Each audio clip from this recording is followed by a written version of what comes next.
grew vegetables and raised chickens and sold the eggs. And although they were able to sell some to their local villagers, they really made their best profits selling their produce and eggs at the marketplace of the nearest city, to which they traveled only once a month.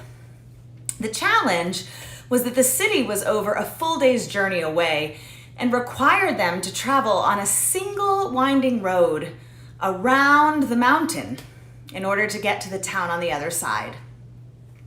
As you can imagine, the market was incredibly important for this family because it gave them enough money really to live from month to month. And if for some reason they missed the market day, they would find themselves really in a precarious situation, unsure how they would make ends meet. One day in the early fall, the mother of the family prepared to make the journey, loading up the family cart with all of the produce that she planned to sell the next day at the market. And as she was preparing to leave, her youngest son asked if he could join her this time on the trip. She agreed, and the two of them set off together. Everything was going just fine.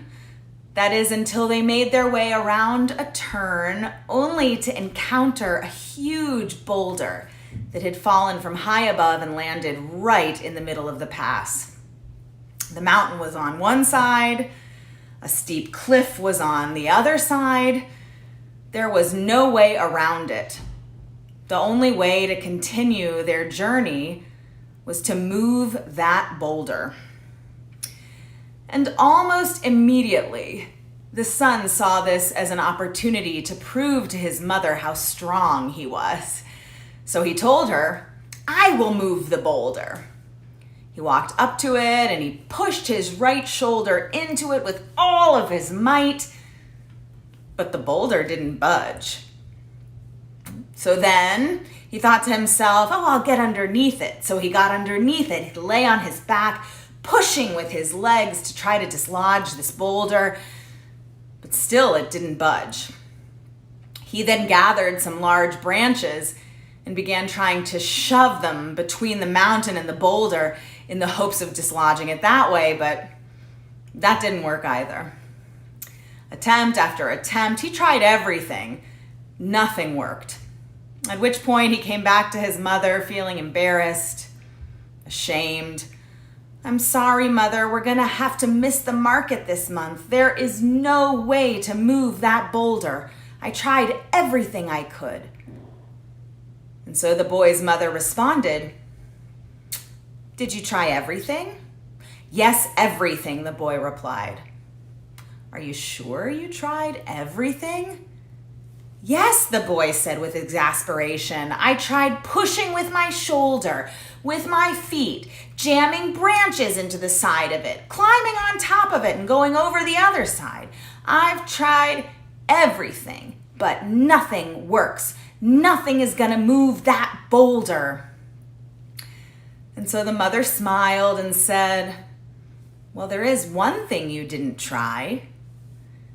And the boy thought to himself for a moment and he said, "Well, what is it? What is it that I didn't do?" At which point his mother walked over to him, extended her hand toward her son and said, "You didn't ask me for my help." And with that, the boy and his mother together pressed all their might against the boulder. And wouldn't you know it, they were able to get it to rock back and forth just a little at first, but then with a little more momentum, finally they were able to push it further down the cliff. The path was cleared. They continued on their journey to the market, and they knew that everything was going to be all right. I think this story, which I love, has so much to offer us today as we navigate this world of ours where so many of us can feel alone on the one hand, and at the same time others may want to help but just don't know how. There's a powerful Jewish teaching rooted in the Musar tradition called Noseh Ba'ol Im Chavero. It's Hebrew and it means bearing a burden with the other. You'll note that it's not bearing the burden of the other, like we might colloquially understand, but rather bearing a burden with them. And this gives us a little bit of insight into the unique perspective that Judaism offers. It's not on us to take on the burden of another entirely upon ourselves. Instead, our tradition teaches that it is on us to help in sharing a burden, hinting that the load can be lightened if someone is there to help carry it with us. Why is this important that we understand it this way? Why shouldn't we assume the entirety of the weight upon ourselves, especially if we're capable of doing so? And Judaism's answer is because that does nothing to empower the one originally with the burden. Our goal here, at least in a Jewish frame, isn't to disenfranchise anyone, but rather to help so everyone can make it through their trials and tribulations, learning and growing, hopefully coming out stronger for it on the other side, just not alone. The other deep wisdom embedded here is that it is grounded in our intrinsic connectivity to each other as people. Because I am bearing a burden with another, this implies that our connectivity remains intact. If I lend my help to another and they're still with me, then we are both part of a reciprocal process of giving and receiving. We're in the same boat together now. We need look no further than the Hebrew phrase for "and they shall give." It's actually a single word in Hebrew to see the nature of this reciprocity at play. In Hebrew, this phrase, "they shall give," is v'natnu, vav nun taf nun vav. It's a palindrome. It's the same word backwards and forwards. And it's a visual reminder that lets us understand the virtuous cycle of giving as it works in both directions, literally. The great Musar Rabbi Israel Salanter put it this way. He teaches the spiritual is higher than the physical, but the physical needs of another are an obligation of my spiritual life. Think of how each of our lives might be transformed for the better if we thought of this and reminded ourselves of this idea every time we encountered another, either who we could see cowering under the weight of a burden, or maybe even more importantly, who we might otherwise tend to discount or shrug off.